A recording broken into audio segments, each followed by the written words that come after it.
या ठिकाणी जर बघितलं 4 एकरचा भूखंड होता, त्या ठिकाणी नांगरटी सुरू आहे आणि आपण जर बघितलं आता हे जे ट्रॅक्टर आहे या ठिकाणून निघताना आपल्याला दिसतोय आणि काही परिसर जो आहे त्यांनी तो नांगरलेला बी आपल्याला या ठिकाणी दिसतोय. भोंदू अशोक खरातचं साम्राज्य आणि त्या साम्राज्यामध्ये पडलेली भर म्हणजे शिर्डी निमगाव परिसरातील 4 एकर जमीन.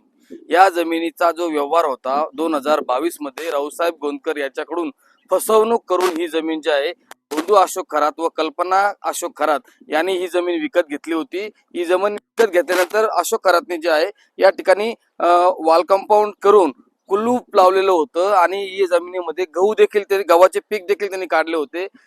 या ठिकाणी जर बघितलं जो 4 एकरचा भूखंड होता त्या ठिकाणी नांगरटी सुरू आहे आणि आपण जर बघितलं आता हे जे ट्रॅक्टर आहे या ठिकाणून निघताना आपल्याला दिसतोय आणि काही परिसर जो आहे त्यांनी तो नांगरलेला बी आपल्याला या ठिकाणी दिसतोय. पण या ठिकाणी आपण जर बघितलं तर हा ट्रॅक्टर ड्रायव्हर आहे आणि ही जी नांगरटी आहे ती सुरू आहे.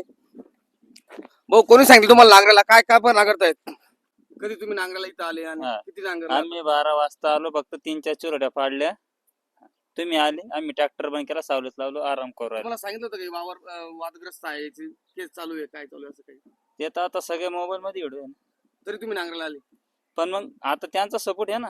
ही जी जमीन आहे या वादग्रस्त असलेली ही जमीन नांगरली जाते कशी हे देखील प्रश्नचिन्ह मोठ्या प्रमाणात उपस्थित होतं आणि हे बघणं देखील तेवढंच महत्त्वाचं ठरणार आहे.